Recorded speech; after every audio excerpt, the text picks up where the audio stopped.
سنت کی برکت ہے۔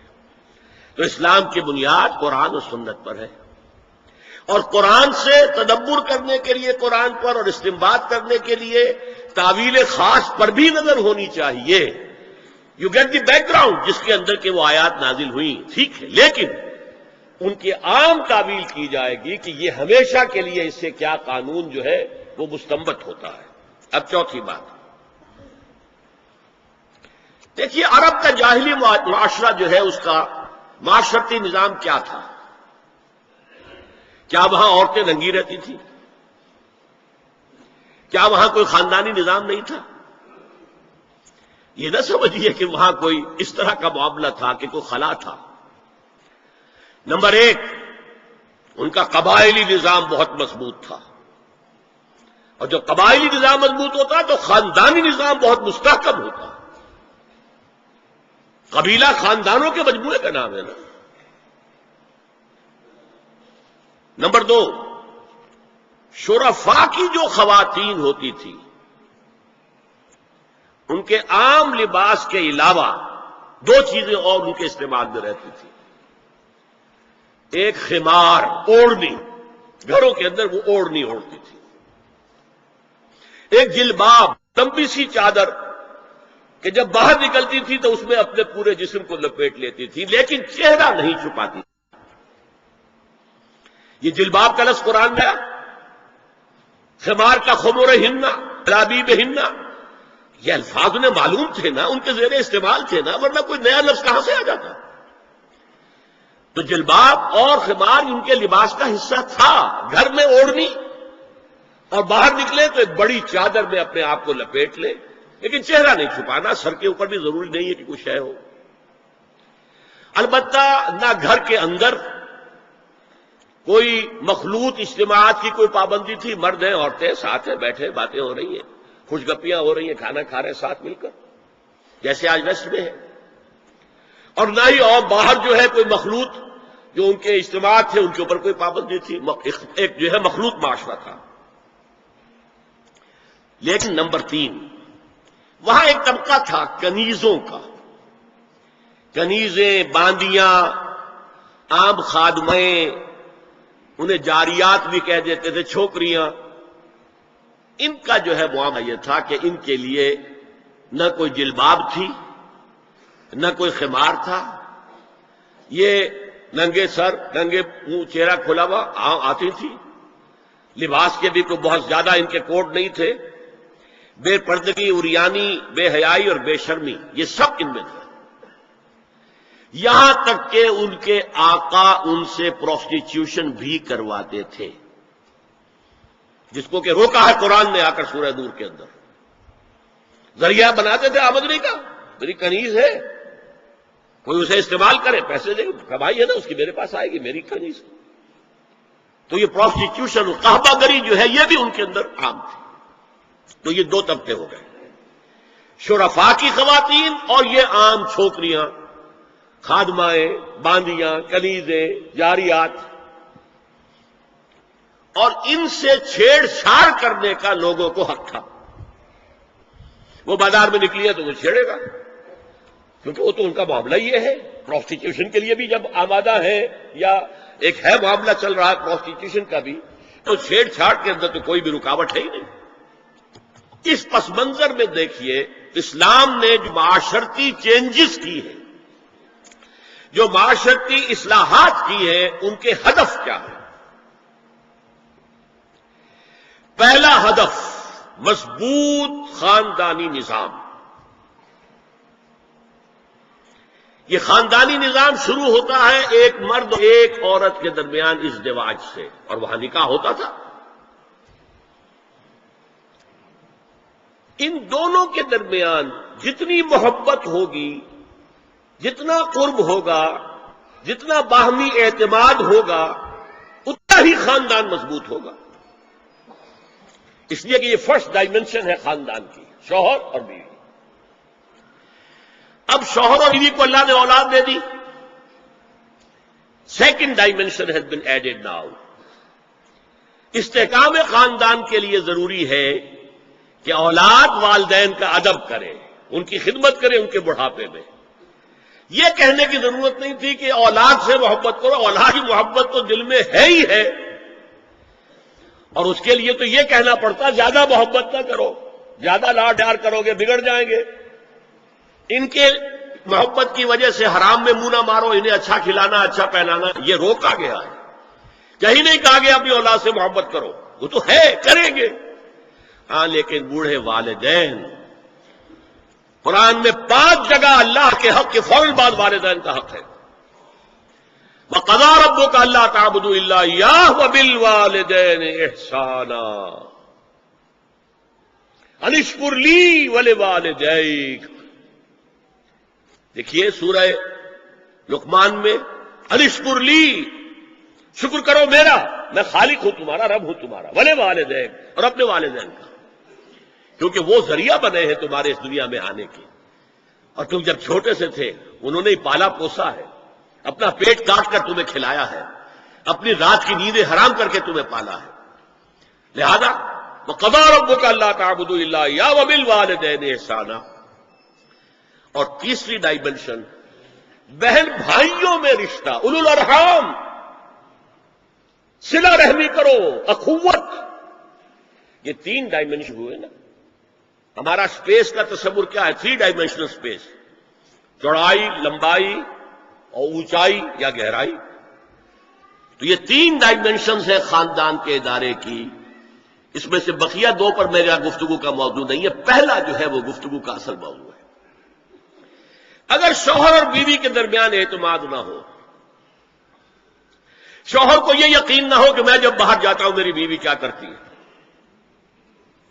اور بیویوں کو یہ یقین نہ ہو کہ میرا شوہر جب باہر جاتا ہے تو کیا کرتا ہے، اگر بد اعتمادی ہو جائے، اگر شوہر کی نگاہ میں کوئی اور عورت جو ہے وہ آ گئی ہے، پھب گئی ہے، اب اس کی توجہ اپنی بیوی پر سے ہٹ جائے گی، اسے خواب میں وہی آئے گی،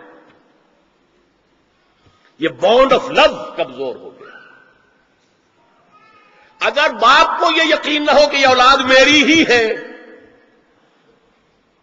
تو وہ خاندان کا ادارہ دراڑیں پڑ گئی، لہذا اس خاندان کے ادارے کو مضبوط رکھنے کے لیے سب سے اہم کام کیا ہے کہ جتنی بھی سیکشول اٹریکشن ہے یہ 2 صنفوں میں، مرد اور عورت، یہ سینٹرڈ رہے، مرکوز رہے شوہر اور بیوی کے درمیان، انتشار نہ ہو، نگاہ ادھر سے ادھر نہ جائے، بلکہ ان کی پوری توجہ، آپس میں اعتماد ہو، آپس میں محبت ہو، اور اسی سے خاندان جو ہے اس کی چولیں مضبوط رہیں گی۔ دوسرا ہدف کیا ہے؟ مردوں اور عورتوں کے مابین ان کی جسمانی اور نفسیاتی ساخت کے مطابق جداگانہ ذمہ داریاں ڈال دی گئی۔ کون انکار کر سکتا ہے کہ عورت کا جسم کچھ اور ہے، مرد کا کچھ اور ہے، عورت کی نفسیات کچھ اور ہے، مرد کی نفسیات کچھ اور ہے، ان دونوں کے اندر زمین و آسمان کا فرق ہے۔ عورت کا حسن کیا ہے؟ نزاکت میں، وہ بھاری بھرکم ہو اور بہت تگڑی ہو، جسیم ہو تو پہلوان تو ہوگی، لیکن وہ کوئی اچھی مطلب یہ کہ خاتون نہیں سمجھی جائے گی، اور مرد کا حسن، اس کی وجاہت جسمانی طاقت میں ہے، زمین و آسمان کا فرق ہے، اللہ نے بنایا۔ اس اعتبار سے اسلام نے بھاری کام، اب دیکھیے جو کشتی چلا رہا 8 گھنٹے اور کچھ لوگ لے آیا ہے گھر والوں کے لیے، بھاری کام مشقت اس کا ہوا کہ نہیں ہوئی؟ جو اینٹیں ڈھوتا رہا ہے سارا دن اور کچھ لے کر آیا ہے اپنے گھر والوں کے لیے، defence of the country, defence of the nation, مردوں کے حوالے، معاش کا معاملہ مردوں کے حوالے، عورت نہیں۔ ظلم ہے عورت پر کہ معاش کی ذمہ داری پر اس پر ڈال دی جائے، اس پر ذمہ داری ڈالی ہے، مشقت ہے حمل کو برداشت کرنا، حملتہ امہ وہنا علی وہن وفصالہ فی عامین، بچے کو دودھ پلانا، رات کو بچہ روتا ہے تو ماں جاگتی ہے، باپ تو نہیں جاگتا، ماں اپنی نیند حرام کر دے گی، باپ کو وہ خود کہے گی کہ اس کو ڈسٹربنس نہ ہو، یہ سوئے تاکہ کل جائے کام پر جا سکے، محنت اور مشقت کر سکے۔ تو حال جو ہے کسی قوم کا وہ مردوں کے حوالے، اور مستقبل عورت کے حوالے. مستقبل ہے نیکسٹ جنریشن، وہ کہاں سے آئے گی؟ وہ عورت کے رحم میں پرورش پائے گی. یہ مستقبل ہے آپ کا، یہ عورت کی گود میں پرورش پائے گی.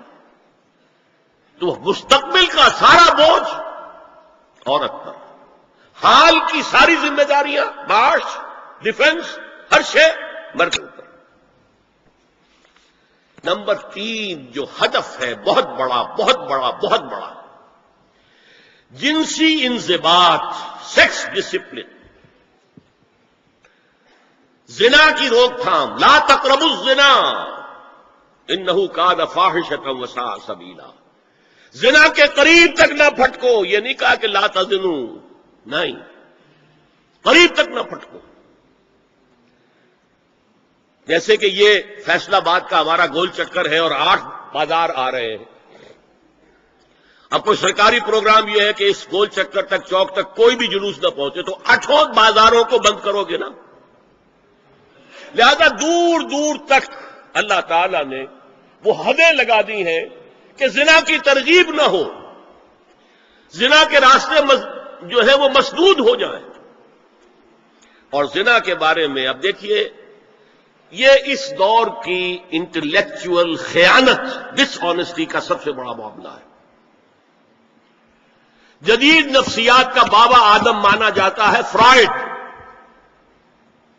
اور فرائڈ کے نزدیک انسان کے محرکات عمل میں سب سے زیادہ طاقتور، سب سے زیادہ پوٹنٹ سیکس ہے.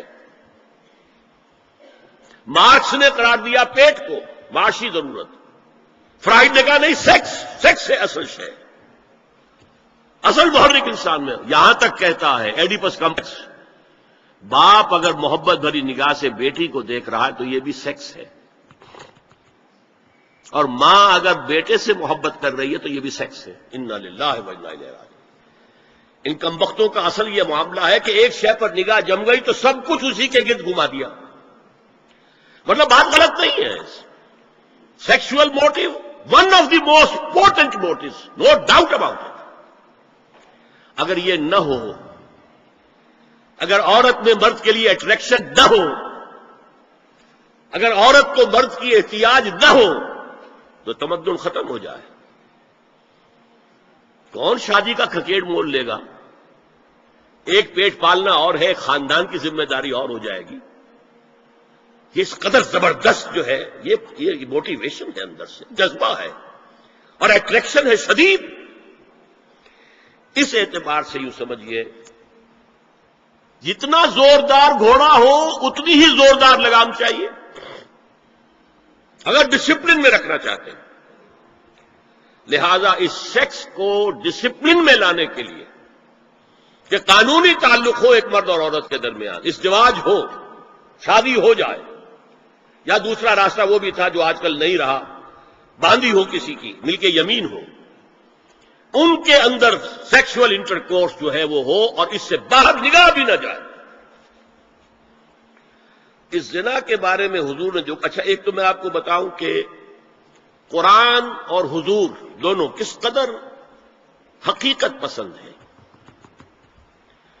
سورہ آل عمران میں فرمایا زُيِّنَ لِلنَّاسِ حُبُّ الشَّهَوَاتِ مِنَ النِّسَاءِ وَالْبَنِينَ وَالْقَنَاطِيرِ الْمُقَنطَرَةِ مِنَ الذَّهَبِ وَالْفِضَّةِ وَالْخَيْلِ الْمُسَوَّمَةِ وَالْأَنْعَامِ وَالْحَرْثِ. انسان کے اندر محبت پلا دی گئی ہے، مزین کر دی گئی ہے. کن کن چیزوں کی؟ سب سے پہلے عورت، سب سے امپورٹنٹ موٹیو عورت، پھر بیٹے، پھر ڈھیروں مال، سونا چاندی، آلہ گھوڑے نشان زدہ، اور مال مویشی اور کھیتی، لیکن سب سے پہلے عورت. زُيِّنَ لِلنَّاسِ حُبُّ الشَّهَوَاتِ مِنَ النِّسَاءِ وَالْبَنِينَ وَالْقَنَاطِيرِ الْمُقَنطَرَةِ مِنَ الذَّهَبِ وَالْفِضَّةِ وَالْخَيْلِ الْمُسَوَّمَةِ وَالْأَنْعَامِ وَالْحَرْثِ. اسی طرح دیکھیے حضور صلی اللہ علیہ وسلم فرماتے ہیں، یہ مسند احمد میں بھی حدیث ہے اور حاکم اور بیہقی نے بھی، عن انس ابن مالک رضی اللہ تعالی عنہ، قال قال رسول اللہ صلی اللہ علیہ وسلم حبب الی النساء والطیب وجعلت قرۃ عینی فی الصلاۃ. اس تمہاری دنیا میں سے مجھے 3 چیزیں محبوب کر دی گئی. حبب الی، نمبر 1 نساء. کوئی جھجک کی ہے آپ نے بیان کرنے میں؟ ہم شاید یہ جملہ کہتے ہوئے جھجکیں گے، اللہ کے رسول نہیں. حقیقت ہے، اس کا اعتراف کرو. بہت مضبوط موٹیو ہے، اس میں کوئی شک نہیں، کوئی شک نہیں، کوئی شک نہیں.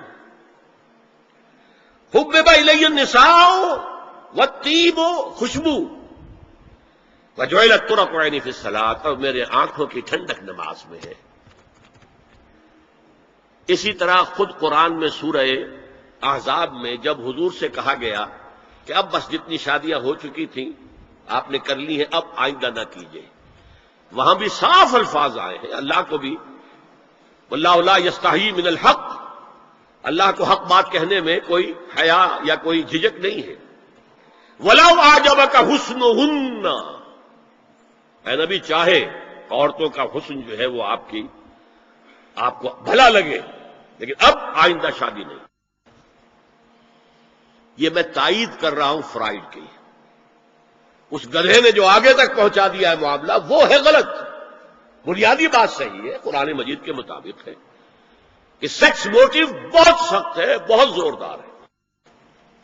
اب زنا جو ہے اس کے لیے حضور نے جو کچھ فرمایا وہ سن لیجئے.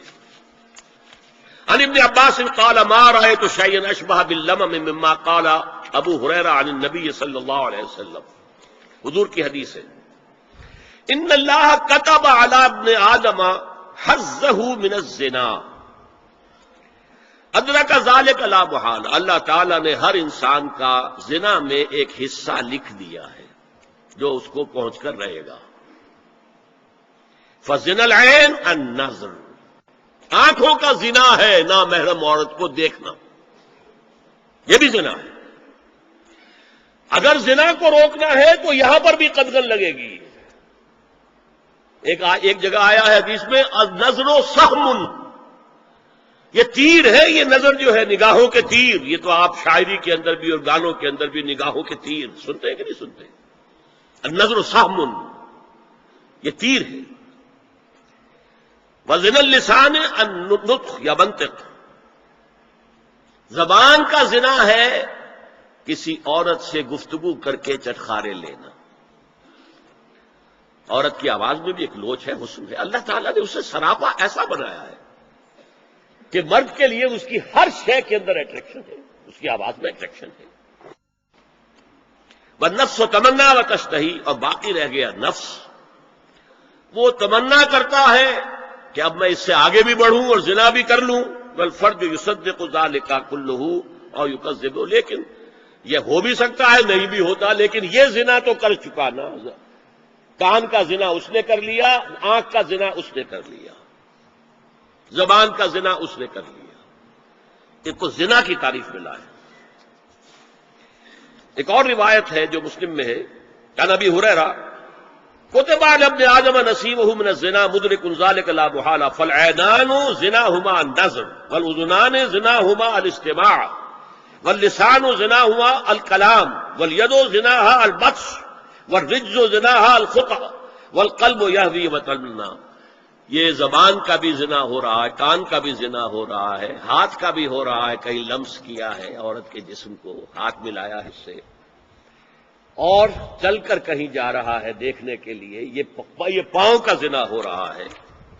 یہ ہے زنا کی شکلیں جو محمد الرسول اللہ صلی اللہ علیہ وسلم نے بیان کی.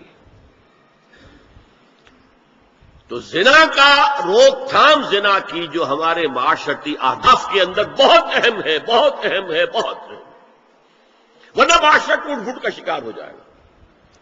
میاں بیوی میں اعتماد نہیں ہے، بے اعتمادی کی فضا میں اولاد جو پلے گی اس کی منفی نفسیات ہوں گی، کبھی مثبت نفسیات نہیں ہو سکتی.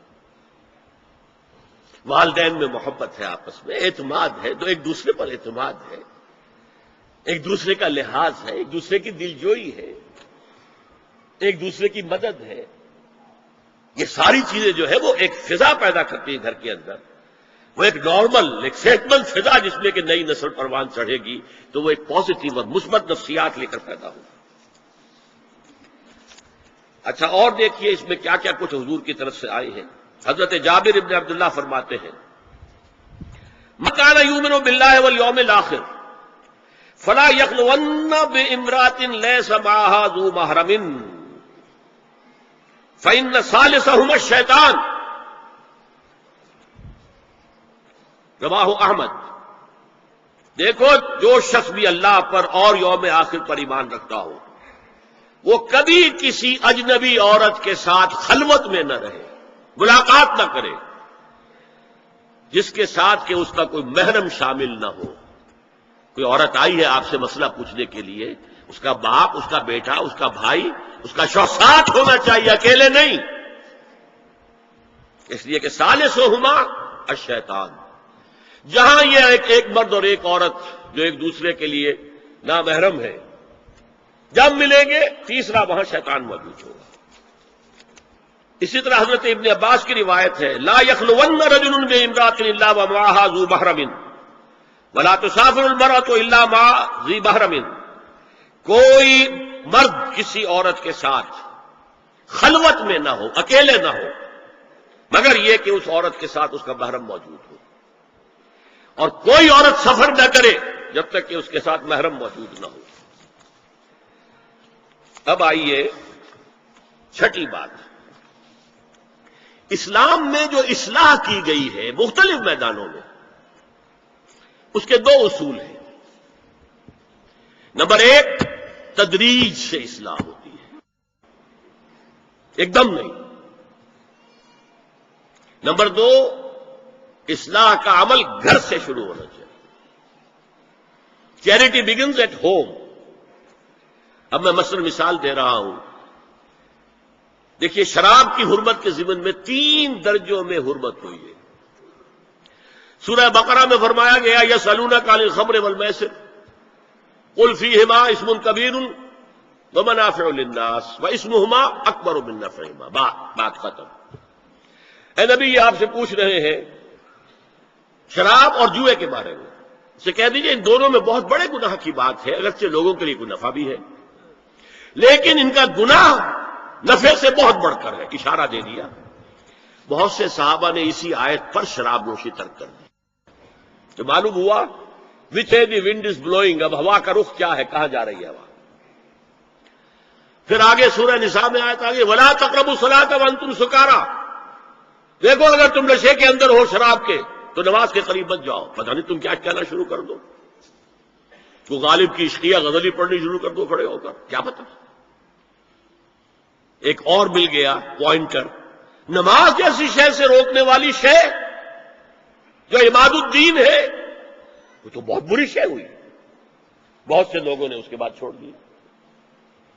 پھر آخری آیت آئی ہے یا ایھا الذین آمنوا انما الخمر والمیسر والانصاب والازلام رجس من عمل الشیطان، یہ شیطانی اعمال ہیں، گندگی کے اعمال ہیں۔ فاجتنبوہ لعلکم تفلحون، تو ان سے بچو، اجتناب کرو تاکہ تم فلاح پاؤ۔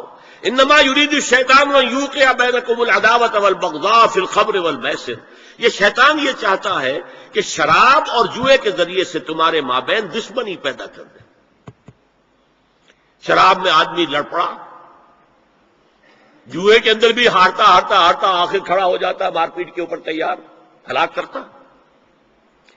فرمایا کہ انما یرید الشیطان ان یوقع بینکم العداوۃ والبغضاء فی الخمر والمیسر ویصدکم عن ذکر اللہ وعن الصلاۃ فہل انتم منتہون، اب باز آتے ہو کہ نہیں۔ یہ بڑا دھمکی کا انداز ہے۔ اب کچھ لوگ کیا کہتے ہیں، جی یہاں پہ حرام کا لفظ تو نہیں آیا، انا للہ و انا الیہ راجعون، حل انتم منتہون، باز آتے ہو کہ نہیں۔ اس سے زیادہ روکنے کا کوئی معاملہ ہو سکتا؟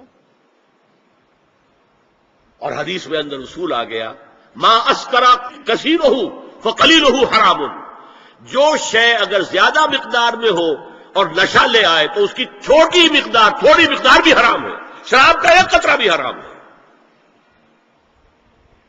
لیکن آج ہم کہہ رہے شراب تو حرام ہے ہی نہیں۔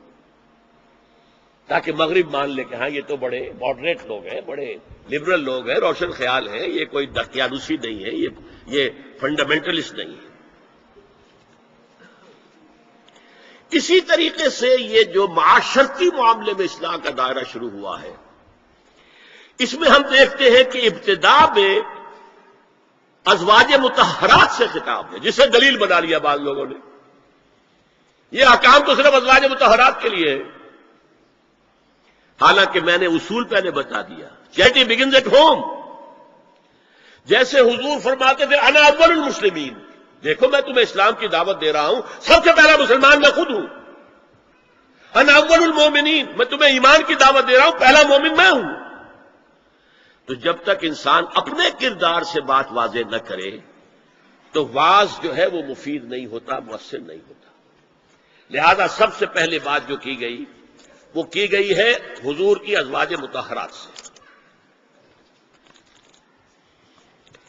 اب اس ضمن میں جو اصلاحی اعمال آئے ہیں، احکام، ان کو نوٹ کر لیجئے۔ ان کا آغاز ہوا ہے تدریجی اعتبار سے سورہ احزاب سے، اور سورہ احزاب سن 5 ہجری میں جو ہے نازل ہوئی ہے۔ ان کی تکمیل ہوئی ہے سورہ نور میں جو سن 6 ہجری میں نازل ہوئی۔ اور ایک بہت خوبصورت بات کہی، یہ مولانا امیر حسن اصلاحی نے مجھے بتایا کہ ان کے استاد حمید الدین فراہی نے یہ کہا کہ سورہ احزاب میں گھر سے باہر کے پردے کا بیان ہے اور سورہ نور میں گھر کے اندر کے پردے کا بیان ہے۔ تو اصلاحی صاحب کہتے تھے کہ اس جملے نے میری آنکھیں کھول دی اور قرآن مجید روشن ہو گیا میرے سامنے۔ ورنہ اگر یہ بات سامنے نہ ہو تو آدمی اٹکتا ہے، جگہ جگہ پر اشکالات پیدا ہوتے ہیں۔ دیکھیے سورہ احزاب میں کیا کیا گیا۔ نمبر 1، پہلے خطاب ازواج مطہرات سے، بعد میں عام کر دیا گیا۔ نمبر 2، بتایا گیا کہ عورت کا اصل کردار کیا ہے، اس کی اصل جگہ کیا ہے، گھر۔ نمبر 3، استیزان کے حکم کا آغاز ہو گیا کہ گھروں میں اجازت لیے بغیر داخل نہ ہو، لیکن یہاں بھی صرف نبی کے گھر کی بات ہوئی ہے، عام نہیں۔ پھر محرموں کی ایک چھوٹی فہرست ہے جو سورہ احزاب میں آ گئی ہے، اور گھر سے باہر کے پردے کا حکم آ گیا ہے، یہ سورہ احزاب میں ہے۔ سورہ نور میں استیزان اب عام کر دیا، کسی بھی گھر میں داخل مت ہو جب تک اذن نہ لے لو۔ یہ دیکھیے تدریج، پہلے حضور کے گھروں میں داخل نہ ہو، اب کسی بھی گھر داخل نہیں ہو سکتے بغیر استیزان کے۔ اور احادیث مبارکہ میں اتنی سختی آئی ہے، میں بعد میں آپ کو بتاؤں گا۔ دوسرے یہ کہ گھر کے اندر پردہ جو محرموں سے پردہ ہے، محرموں سے پردہ، محرم کون ہوتا ہے یہ سمجھ لیجئے۔ محرم وہ ہے جس سے کبھی بھی کسی شکل میں کسی حالت میں شادی نہ ہو سکے۔ اب ایک آدمی جو ہے اس کے گھر میں فرض کیجئے کہ ایک بہن ہے، تو اس بہن کی دوسری بہن سے وہ شادی نہیں کر سکتا، لیکن اگر وہ بیوی مر گئی تو کر سکتا ہے کہ نہیں؟ اس لیے محرم نہیں ہے، محرم سالی نامحرم ہے۔ آپ کا بھائی ہے، اس کی بیوی ہے، بھابھی ہے آپ کی، آپ دیور ہیں، بھابھی سے شادی تو نہیں کر سکتے، لیکن اگر بھائی کا انتقال ہو جائے تو آپ شادی کر سکتے ہیں۔ تو شادی ہو سکتی ہے تو وہ محرم نہیں ہوا، وہ نامحرم ہے۔ محرم صرف وہی ہے جس سے کبھی کسی حال میں شادی کا امکان نہ ہو۔ اس کی ابتدائی فہرست جو ہے سورہ احزاب میں ہے، تفصیلی فہرست جو ہے وہ سورہ نور میں ہے۔ اب دیکھیے گھر کے اندر بیٹھنے سے متعلق کیا بات کہی گئی۔ بزار اور ترمذی میں حضرت عبداللہ ابن مسعود سے نبی ایک وسلم کا یہ ارشاد نقل ہوا ہے، ان المرأۃ عورۃ، عورت چھپا کر رکھنے کی چیز ہے۔ ہمارے ایک نوجوان ساتھی نے ایک دفعہ مضمون لکھا تھا بڑا پیارا، انہوں نے کہا کہ قرآن مجید میں جو اشارات ہیں، حور مقصورات فی الخیام، وہ حوریں جو ہوں گی وہ خیموں کے اندر ہوں گی، وہیں رہیں گی. قصر کہتے روک دینے کو، باہر نہیں نکلتی. وہ مقصورات فی الخیام، حوروں کا کأنہن لؤلؤ مکنون، ایسے ہوں گے کہ جیسے کہ موتی جسے چھپا کر رکھا جائے. عورت چھپا کر رکھنے کی شے ہے. المرأۃ کلھا عورۃ، عورت کہتے ہیں اس کو ہے جسے چھپا کر رکھا جائے. ان المرأۃ عورۃ فاذا خرجت، جب وہ گھر سے نکلتی ہے، استشرفھا شیطان، اب شیطان جو ہے اس کو طاق میں رکھتا ہے. واقرب ما تکون برحمۃ ربھا وہی فی قعر بیتھا، وہ اپنے رب کی رحمت سے قریب ترین ہوتی ہے جبکہ اپنے گھر کے بھی کسی اندرونی حصے میں ہو. صحن میں ہوگی تو شاید ادھر ادھر کے کوٹھوں سے نظر پڑ جائے. اسی لیے فرمایا مردوں کے لیے مسجد میں نماز افضل 28 گنا، اور عورت کے لیے گھر کی نماز مسجد سے افضل، گھر کے صحن کی مسجد سے افضل، دالان کی صحن سے افضل، کمرے میں اس سے افضل، اور کمرے کی کوئی بغلی کوٹھڑی ہے تو اس میں سب سے افضل. یہ احادیث نبی اکرم صلی اللہ علیہ وسلم. مزاج ہے نا، اس سے بن رہا ہے، ایک معاشرت وجود میں آ رہی ہے. یہ ساری چیزیں کیوں آ رہی ہیں؟ اور سنیے، عبداللہ ابن احمد ابن حنبل نے زوائد الزہد میں اور ابن ابی شیبہ نے، ابن سعد نے اپنی کتابوں میں مسروق کی روایت نقل کی ہے کہ حضرت عائشہ جب تلاوت قرآن کرتے ہوئے اس آیت پر پہنچتی تھی وقرن فی بیوتکن، تو بے اختیار رو پڑتی تھی. قرآن کہتا ہے اپنے گھروں میں رہو. حضرت عائشہ نے شہادت عثمان کے بعد باہر نکل کر لشکر کی قیادت کی. پھر ساری عمر افسوس رہا کہ میں نے غلط کام کیا. دیکھیے کیا معاملہ تھا. حضرت علی رضی اللہ تعالیٰ سے جنگ کی تھی، 10,000 آدمی ایک رات میں مرے، لیکن حضرت علی کا کردار کیا تھا؟ یہ نہیں کہ اب عائشہ شکست ہو گئی ہے تو لوڈی بنا لو. انا للہ و انا الیہ راجعون. اتنا احترام کیا ہے، مدینے کی چند عورتوں کو ساتھ دے کر بڑے احترام سے مدینے پہنچا دیا، وہاں کی عورتوں، کوفے کی عورتوں کو ساتھ دے کر، اور صرف یہ کہا کہ آپ کی یہ ذمہ داری نہیں تھی، آپ نے یہ ذمہ داری خام خواہ لے لی. صرف یہ، اور کچھ نہیں، کوئی ملامت نہیں. حافظ ابو بکر بزار حضرت انس سے روایت کرتے ہیں کہ عورتوں نے حضور سے عرض کیا کہ ساری فضیلت تو مرد لوٹ کے لے گئے، وہ جہاد کرتے ہیں، خدا کی راہ میں بڑے بڑے کام کرتے ہیں، ہم کیا عمل کریں کہ ہمیں بھی مجاہدین کے برابر اجر مل سکے؟ جواب میں آپ نے فرمایا من قعدت منکن فی بیتہا فإنہا تدرک عمل المجاہدین، تم میں سے جو شخص اپنے گھر میں بیٹھی رہے گی وہ مجاہدین کا اجر حاصل کر لے گی. یہ ایک ہوا کا رخ ہے، بتایا جا رہا ہے، یہ نظام ہے جس کو اس شکل میں دیا جا رہا ہے. اب میں چاہتا ہوں سورہ احزاب کی جو آیات ہیں ان کے حوالے سے کچھ باتیں جو حکمت دین کی ہیں اور بہت اہم ہیں وہ آپ کے سامنے آ جائیں. دیکھیے، میں نے سب سے پہلے آیت پڑھی تھی لقد کان لکم فی رسول اللہ اسوۃ حسنہ. اے مسلمانوں، تمہارے لیے اللہ کے رسول کی زندگی میں ایک بہترین نمونہ ہے، اسوہ حسنہ ہے. ایک بات اس میں غور طلب ہے، مردوں کے لیے تو اسوہ کامل ہے. مرد اگر سپہ سالار ہے تو اسوہ موجود ہے حضور کا، مرد اگر صدر ریاست ہے، خلیفہ ہے تو اسوہ موجود ہے رسول کا، کوئی قاضی القضات ہے تو اسوہ موجود ہے رسول کا، کوئی کسی مسجد میں خطیب ہے، امام ہے تو اسوہ موجود ہے، باپ کی حیثیت سے اسوہ موجود ہے، شوہر کی حیثیت سے اسوہ موجود ہے کہ نہیں؟ مردوں کی کوئی حیثیت ایسے نہیں جس کے لیے اسوہ حضور کی زندگی میں نہ ہو. لیکن ایک خلا ہے، عورت کی نسوانی زندگی کے لیے تو حضور کی زندگی میں کوئی اسوہ نہیں ہو سکتا. حضور مرد ہے. یہ ہے فلسفہ، یہ ہے حکمت دین کہ جس صورت میں یہ آیت آئی لقد کان لکم فی رسول اللہ اسوۃ حسنۃ لمن کان یرجو اللہ والیوم الآخر وذکر اللہ کثیرا، اے لوگو، اے مسلمانوں، تمہارے لیے اللہ کے رسول کی زندگی میں ایک اسوہ کامل ہے، عمدہ اسوہ ہے ہر اس شخص کے لیے جو اللہ کا امیدوار ہے اور یوم آخر کو بھی مانتا ہے اور اللہ کا ذکر کرتا ہے کثرت سے۔ اب اس خلا کو پر کیسے کیا جائے؟ حضور کی ازواج کو بنایا گیا اسوہ خواتین کے لیے، اور یہی ایک بہت سی اور بھی حکمتیں ہوں گی۔ ایک حکمت یہی تعدد ازدواج میں ہے، اور حضرت عائشہ کی اتنی کم عمر میں شادی کرنے میں ہے کہ دیر تک وہ امت کو پڑھا رہی،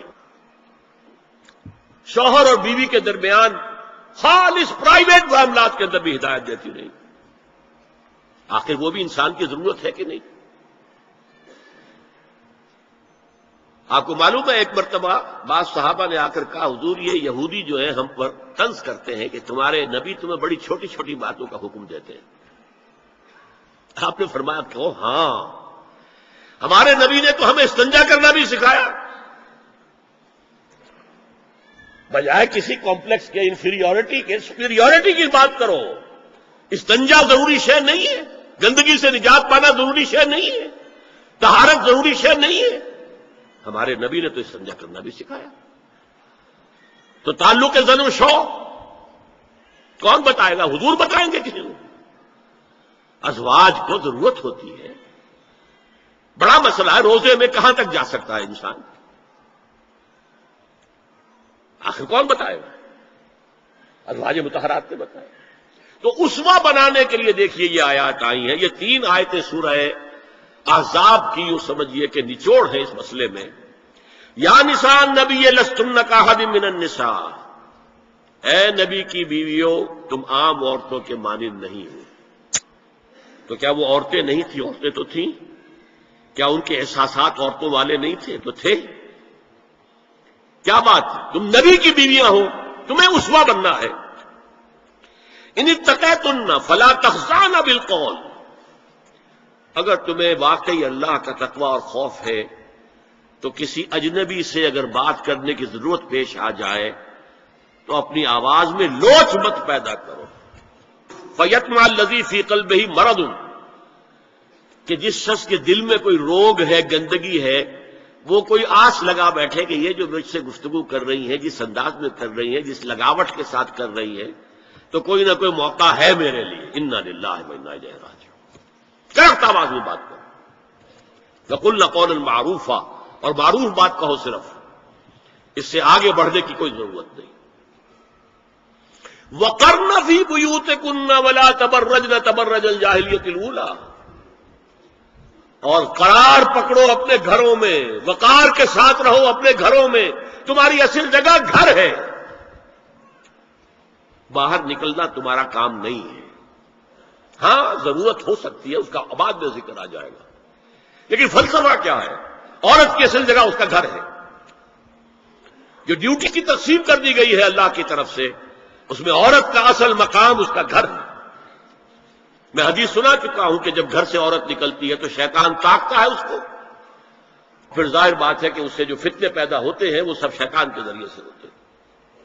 وَلَا تَبَرَّجْنَ تَبَرُّجَ الْجَاهِلِيَّةِ الْأُولَىٰ، اور جو جاہلیت تھی، اسلام کے آنے سے پہلے کا جو دور تھا، اس میں جس طرح تم بند سنور کر اور لوگوں کی نگاہوں میں آنے کے لیے نکلتی تھی، اب وہ طریقہ اختیار نہ کرو۔ دیکھیے یہ بھی ایک بڑا نفسیاتی نکتہ ہے۔ مرد کے اندر قوت ہے، وہ اپنی قوت کا ظہور چاہتا ہے، کبھی جی چاہتا ہے دیوار کو کندھا دے مارے، راستہ چلتے کسی کو لگا کندھا، قوت ظہور چاہتا ہے۔ عورت کے پاس سب سے بڑا سرمایہ اس کا نسوانی حسن ہے، جسمانی طاقت تو نہیں ہے نا، اس کے اندر ایک ارج ہے کہ اپنے آپ کو ظاہر کرے۔ اس کا نام تبرج، بروج کہتے تھے ان برجیوں کو کہ جو فصیلوں کے اوپر ہوتی تھی، اور ظاہر بات ہے دور سے مسافر آ رہا تو پہلے تو برجی نظر آتی تھی نا، تو نگاہوں میں آنا، نگاہوں میں کھبنا، یہ تبرج ہے۔ تو تم جس طرح پہلے بناؤ سگھار کر کے نکلا کرتی تھی، اور تبرج الجاہلیہ اب چھوڑ دو. وَأَقِمْنَ الصَّلَاةَ وَآتِينَ الزَّكَاةَ، اور نماز قائم رکھو، زکات ادا کرو. وَأَطِيعْنَ اللَّهَ وَرَسُولَهُ، اور اللہ اور اس کے رسول کی اطاعت پر کاربند رہو. اب آئے الفاظ جو اہم ترین ہیں. انما يريد الله ليذهب عنكم الرجس اهل البيت ويطهركم تطهيرا.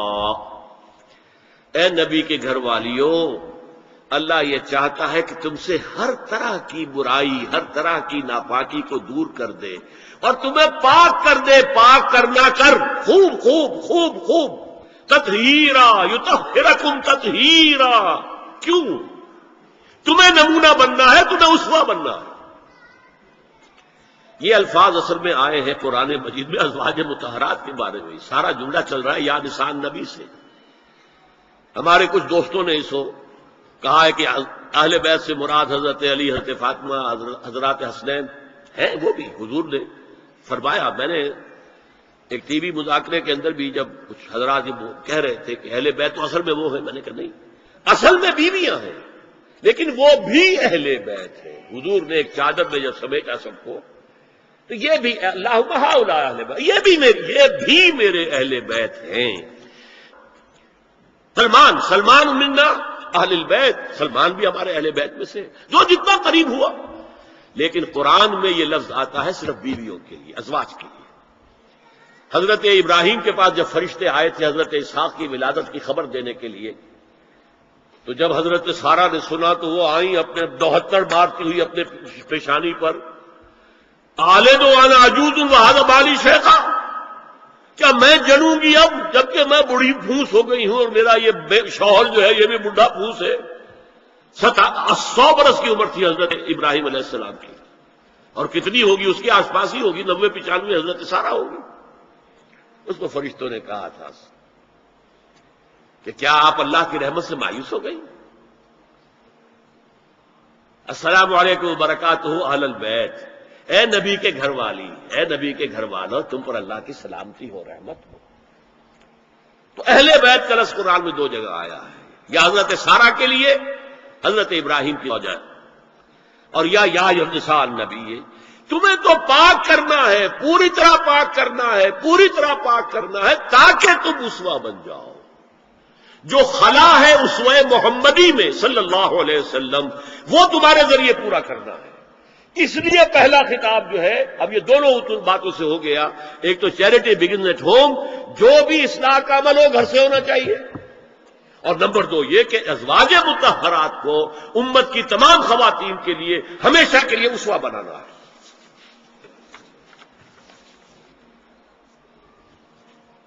اسی طریقے سے استیزان کا معاملہ بھی آیا ہے، لیکن وہ بھی صرف نبی کے گھروں تک آ رہا ہے. یا ایھا الذین آمنوا لا تدخلوا بیوت النبی حتی یؤذن لکم، اہل ایمان نبی کے گھروں میں داخل نہ ہوا کرو جب تک کہ اذن نہ دیا جائے. یہ پرائیویسی، گھر کی پرائیویسی، اس پر میں تفصیل سے بعد میں بات کروں گا، چونکہ تفصیل اس کی آئی ہے سورہ نور میں. میں نے عرض کیا نا، ان احکام کا آغاز ہوا جیسے شراب کی حرمت، آغاز سورہ بقرہ، پھر سورہ نساء، پھر سورہ مائدہ. اسی طرح اس کا اختتام جو ہوا ہے وہ سورہ نور میں ہے. تو مت داخل ہوا کرو. اور اس کے بعد فرمایا وَإِذَا سَأَلْتُمُوهُنَّ مَتَاعًا فَاسْأَلُوهُنَّ مِنْ وَرَاءِ حِجَابٍ، اور دیکھو اگر نبی کی بیویوں سے کوئی چیز مانگنی ہو تو پردے کی اوٹ سے مانگو. یہ حجاب کا لفظ آیا ہے جس کو کہا جاتا ہے کہ حجاب کا کوئی حکم قرآن میں ہے ہی نہیں. پہلے وہاں کے گھر کھلے ہوتے تھے، دروازے پر کوئی پردہ وردہ نہیں ہوتا تھا، اور گھر کوئی کنالوں کے اور ایکڑوں تو نہیں ہوتے تھے، چھوٹے چھوٹے گھر. لیکن یہاں پر فرما دیا گیا پردے، اس کے بعد سے جب سے یہ آیت اتری گھروں کے اوپر پردے ڈال دیے گئے. اب ظاہر بات ہے کہ اس میں چہرے کا پردہ ہی ہوا نا، چہرے کا پردہ ہے حجاب. اسی کو حضرت عائشہ نے آیت الحجاب قرار دیا ہے. اور پھر دیکھیے جو ریئلزم ہے، ریئلزم میں نے کہا تھا نا کہ اللہ نے بھی فرمایا کہ سب سے زیادہ محبت انسان میں عورت کی ہے. حب زین للناس حب الشہوات من النساء، اور پھر اس کے بعد لمبی فہرست. حضور نے فرمایا حبب الیہ النساء والطیب، یہاں بھی فرمایا گیا ذالکم اطہر لقلوبکم وقلوبہن، یہ زیادہ پاکیزہ بات ہوگی تمہارے دلوں کے لیے بھی اور ان کے دلوں کے لیے بھی۔ اگر نبی کی بیوی بے حجاب تمہارے سامنے آ جائے گی تو وہ نبی کی بیوی ہے اور ازواج مطہرات ہونے کی حیثیت سے تمہاری ماں بھی ہے، لیکن ایک عورت بھی تو ہے، اور تم چاہے صحابی ہو کچھ بھی ہو، تم مرد بھی تو ہو۔ یہ مرد اور عورت کے درمیان جو کشش ہے یہاں بھی اس کا ساس ہے۔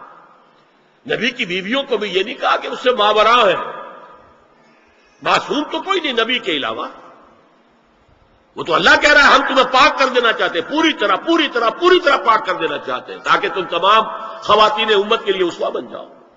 فرمایا یہ جو پردے کی اوٹ سے کوئی شے لینا دینا ہے، اس لیے تمہارے دلوں کے لیے بھی زیادہ پاکیزہ بات ہے اور ان کے دلوں کے لیے بھی۔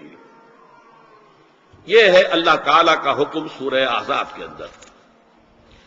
اس کے بعد اسی سورہ احزاب میں